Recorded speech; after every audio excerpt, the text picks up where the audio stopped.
For Francis Kesler, hope arrived in an envelope from a place called Montana. It smelled faintly of pine and promised more than just a husband. It promised a horizon she couldn't see from her boarding house window in Kansas City. It promised she would no longer be the quiet ant in the corner of someone else's life. Now, as the train shudders through its final, dusty miles, that paper promise is about to become flesh and bone. Her heart hammers against her ribs, a frantic bird seeking a new cage. Any moment now, she will meet the man with the silver-toed boots. Francis Kesler scanned the emptying train platform for the third time, her gaze sweeping past a freight clerk and a boy with a broom before coming to rest on nothing. The locomotive's final hiss dissolved into the hot air, leaving behind a thick silence and a fine brown dust that settled over everything. There was no brown felt hat. No boots with silver tips glinting like the promise in the crumpled letter in her skirt pocket. A promise that had brought her 1,000 miles to the edge of the world. She remained seated on a weathered shipping crate, her back straight despite the ache that had settled deep in her bones, a composure that betrayed the frantic hammering of her heart. To stand would be to admit she was abandoned. To remain seated was to cling to the fragile thread of hope. The station master, a man whose eyes had seen too many hopeless vigils, glanced her way again. "Ma'am," he called, his voice laced with a gentle pity. "Are you waiting on someone?" "Yes," she answered, her voice quiet but clear. "My fiancé," he gave a slight, sorrowful shake of his head. "The next train ain't due through till this time tomorrow, ma'am." Each word was a stone tossed into the still pool of her fragile hope. She offered only a nod, having no strength for a reply. She looked toward the distant tracks, shimmering like an illusion under the harsh sun. She would wait. Even if the promise turned to ash at her feet, she would wait. 15 miles to the west, Wyatt Ellison knelt in the dust, staring at the ruin of his wagon's axle. A jagged crack, stark as a lightning strike, ran clean through the seasoned oak. He had accounted for the rutted trails, but not for this kind of outright betrayal from his own wagon. "Everett," he breathed out, the name a curse under his breath. If not for the pleas of his cousin, who lay bedridden and coughing blood in Helena, Wyatt would not be here. "Go in my stead," Everett had wheezed through his fever. "Explain it to her. Don't leave her alone." It was a duty, a decent thing to do. And now it had left him stranded in the middle of nowhere. He glanced at the spare wheel lashed to the wagon's side. It was cracked, too, useless. Without the proper tools, he could only wait. But the woman at the station could not. The sun had begun its descent behind the hills, painting the clouds in shades of orange and violet. He turned to his horse, which had waited patiently. "We ride, old friend." He would not get there before dark, but he would get there. He mounted and spurred the gelding into a gallop, their shadows stretching long and distorted on the ground as the night chased after them. At the station, the shadows of the depot had stretched long and then dissolved into the dusk. A key turned. In the lock of the station house door, the sound sharp and final. She was now truly, undeniably, alone. The day's heat bled quickly from the air, leaving a chill that made her pull her shawl tighter around her shoulders. The promise in the letter now felt cruel. Each word in it had cost her something tangible. The familiar room at the boarding house, the quiet companionship of her sister, even the small gold locket her mother had left her, sold for the price of this one-way ticket to nowhere. She stood, her joints protesting with a creak. She picked up her carpet bag, feeling the weight of all she owned in the world. She stepped down from the platform, her footing uncertain, with no direction to turn. A voice spoke from the twilight. Behind her, not loud, but with a low timbre that seemed to carry the dust of the trail in it. "Miss Kesler," she turned. A man had dismounted, his horse panting beside him. He was tall, as promised, but the hat he held in his hand was a dusty gray, not brown. She let her eyes fall to his boots. They were scuffed and practical, with no trace of silver at the toes. But when their eyes met, She saw something unexpected. His, though tired, were kind. "I'm Wyatt Ellison," he said, taking a step closer. "Everett's cousin." Frances stood frozen, the word cousin hanging in the air between them. Wyatt removed his hat. "Everett, he's taken ill. A bad fever has had him down for a week. He sent me in his place. I apologize for the hour. My wagon threw an axle a few miles back." She stared at him, her brain trying to arrange his words into something that made sense. Finally, a single question escaped, her voice barely a whisper. "He isn't coming?" Wyatt's jaw tensed. "No, ma'am. He's in no state to travel. He thought it best you knew the truth." "So, he sent you," she said. Not a question, but a bitter confirmation. "Just to explain." "To explain, and to see you were safe." Wyatt's gaze flickered to her bag, then back to her face. "Have you secured lodging for the night?" A slight shake of her head was the only answer she could manage. He nodded, his expression unreadable. "There's a respectable boarding house down the road. Allow me to see to the cost."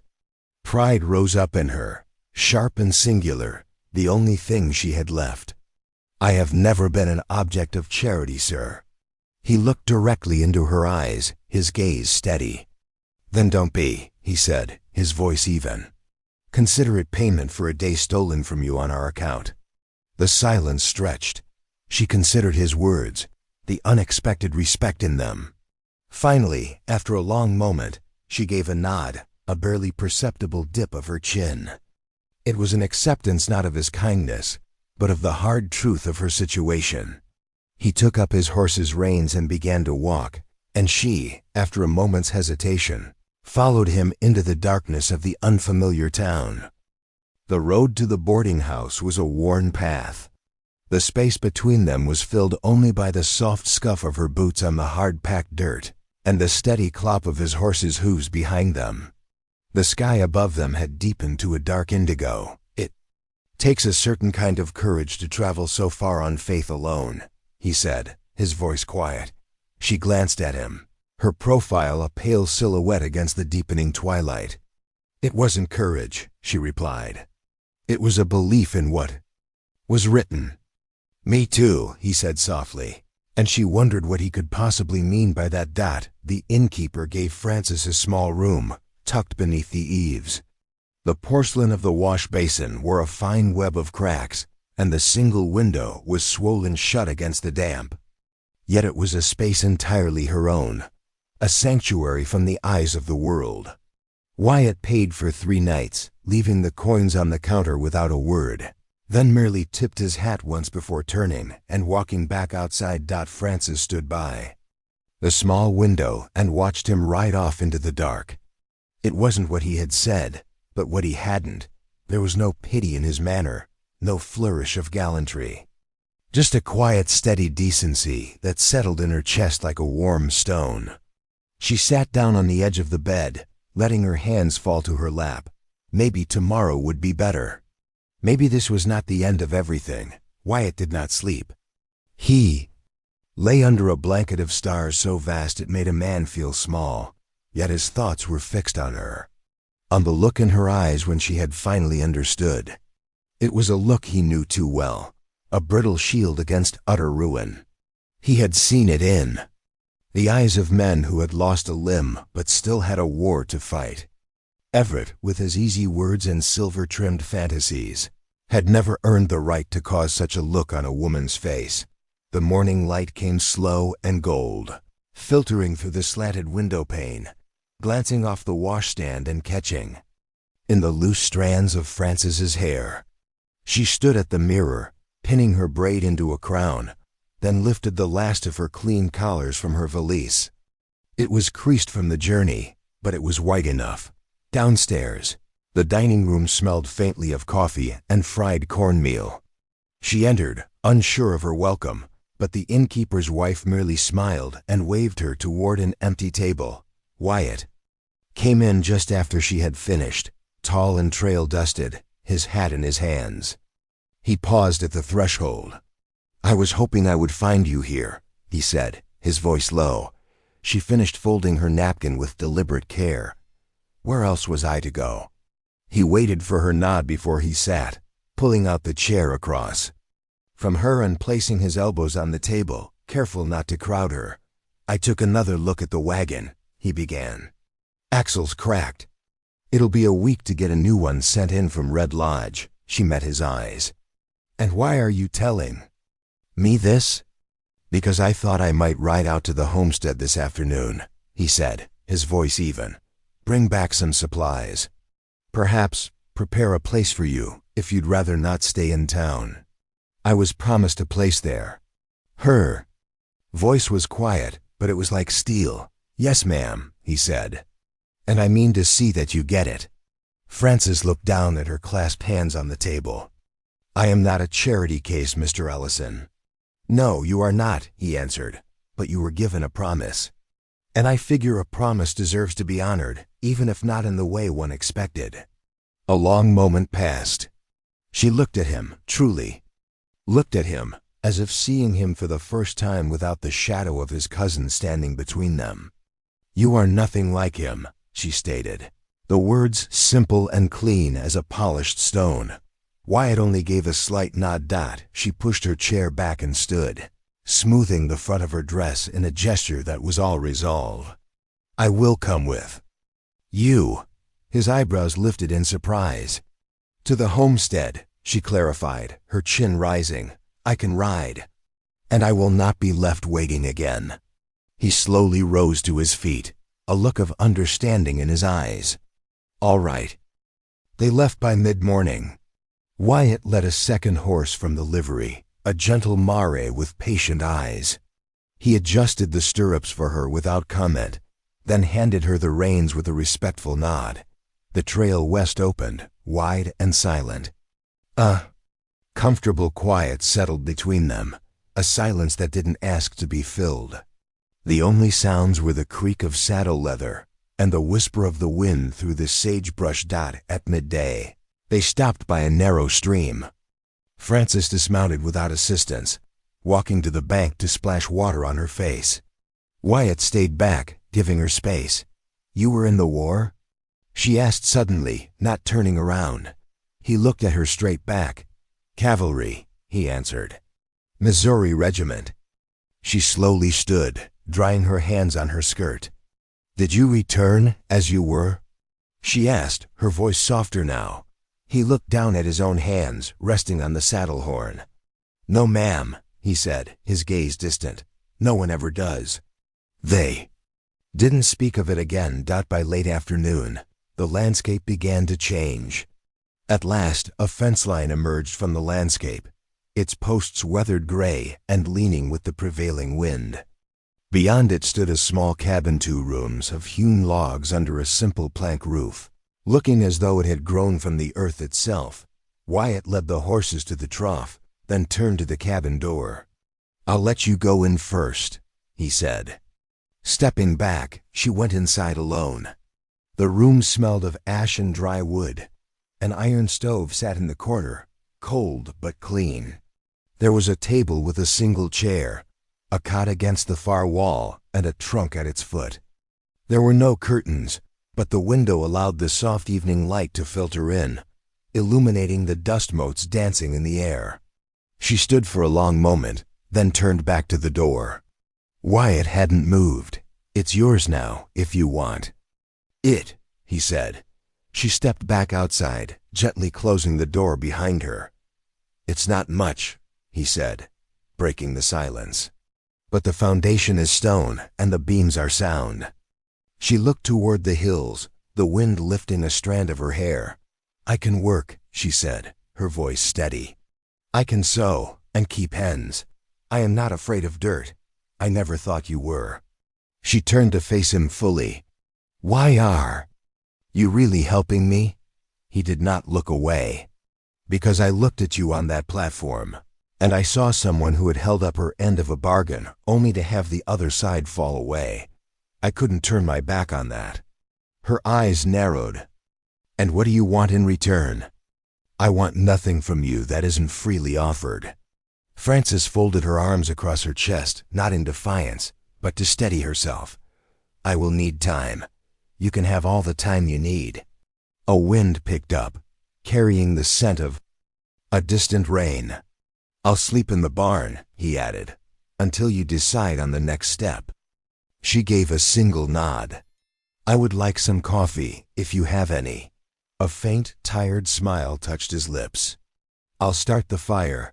They walked back to the house together, step for step. When he opened the door, she walked in ahead of him. The silence that fell between them now as the coffee boiled was different from the one on the trail. It was a watchful quiet, the air in the small room charged with unspoken questions. I'll take the cot, she said as she sat by the hearth, her back still to him. The barn is no place for a man to sleep, not out here. Not with the door unlocked. He didn't argue, just settled on the floor, leaning against the wall. They shared stories of parents past, of the losses that had shaped them. As the fire burned down to embers, she lay back on the cot while he stretched out on the floor, using his rolled-up coat as a pillow. They lay in silence until the wind shifted outside, and a loose shutter tapped against the siding. Those boots. Of yours, she said. Her voice softened the stillness. They lacked the silver tips. A low breath, almost a chuckle, came from the floor. I've always found that kind of flash gets in the way. A smile touched her lips, unseen in the darkness. So have I. The wind quieted, and the room settled into stillness again. Wyatt's breathing evened out, and Frances stared at the slanted ceiling, her body heavy with fatigue, but her thoughts strangely light. She had not come looking for this. She had not come looking for him. But she wasn't sorry either. The seasons turned without ceremony. The fierce sun of summer mellowed into the golden light of autumn. A chill crept into the morning air, and one day the frost etched delicate, silver ferns onto the porch railings and the rim of the water. Trough. Frances pulled her shawl tighter as she carried the laundry basket outside. Her breath plumed in small clouds in the cold air.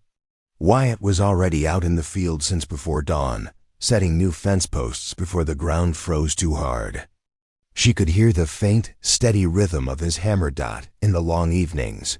They moved around each other in the quiet lamplight, a silent conversation passing between them in the steady rhythm of his hands cleaning a tool and the soft rasp of her needle through heavy cloth dot. He came up from the field at mid-morning, his cheeks reddened from the wind.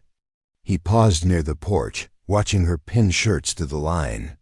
She didn't look up until she felt his shadow fall over her. Does your mind still travel back east, Frances?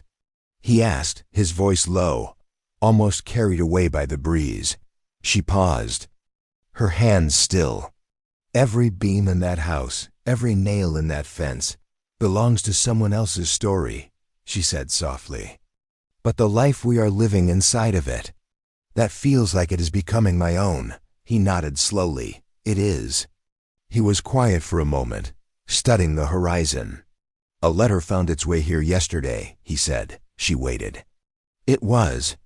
From Everett. He is well again, and he asked for news of you. The world seemed to stop for a heartbeat. The past and the present stood face to face on this patch of cracked earth. Her hands went to her apron, wiping away imaginary dust. Then, you may write back and tell him that I have been provided for, she said, her voice clear and even. That is all he needs to know. A sudden gust of wind rattled the empty laundry basket. Wyatt reached out to steady it, and his hand covered hers. His skin was rough with calluses, but his touch was sure and warm. It was not the hand of a man who wrote promises, but of a man who built them. He did not pull his hand away, and neither did she. Wyatt, she said, her throat tight. Can I ask something of you? He waited, his eyes never leaving hers. Would you build onto this house? A small room, one with a window to catch the morning sun and space enough for a cradle. A slow breath lifted his chest. Something in his face broke open, a guarded wall crumbling to reveal a vast, unguarded hope. On the back of a shipping manifest, he said, his voice thick with emotion. I drew the plans for it last month. A laugh escaped her, a sound she hadn't made in years. It was clear and true. She stepped forward and pressed her forehead against his steady chest, breathing in the scent of pine, earth, and something that was only him. They stood that way, hand in hand, until the sun climbed high above the trees, warming them both. Winter descended upon the hills, not as an enemy, but as a quiet invitation to turn inward. The world shrank to the four walls of their cabin, the howl of the wind a distant song. They spent the dark months side by side, sealing cracks in the walls with mud and straw, stitching curtains from burlap, and watching the fire die down and rise again. Their words, spoken softly in the flickering firelight, were no longer of the past, but of the seasons to come, of which seeds to plant in the northern patch, of the milk cow they might buy from a neighbor, of what names felt right for a child, who would know only the scent of pine and the vastness of the sky. By the time the first hints of spring began to soften the edges of the snow, the new room was complete. It smelled of fresh-cut cedar and hope. Frances moved her sewing basket to a bench beneath its window, stitching together scraps of old shirts and the pattern cloth from a flour sack into a quilt that told the story of their lives combined. Wyatt, in his spare hours, had carved small toys from leftover cedar, smoothing every edge by hand. She arrived with the spring melt, when the creek began to swell and the first stubborn wildflowers pushed through the damp earth. A daughter with a cry as strong and clear as the open air, and eyes the color of dark, wet soil. They named her Lily, for the flowers that bloomed near the creek. That first night, the world was still. Wyatt sat in the single chair, moved to her bedside, his large, calloused hand resting gently on her leg through the quilt. It was a gesture of quiet possession, of an anchor set deep. "I spent so long," she whispered, her voice husky with exhaustion and wonder, feeling like a parcel gone astray. "I never imagined I could be essential." He leaned closer, so his breath stirred her hair. "Frances," he said, "you are more than essential. You are the foundation. You are home." The lamp burned low, casting warm shadows that danced on the new wooden walls. Outside, the wind moved through the eaves, no longer a lonely cry, but a soft, steady whisper. And inside the house they had built slowly, honestly, and with great care, the three of them breathed in the quiet dark. A single, unified heartbeat in the vast heart of the land.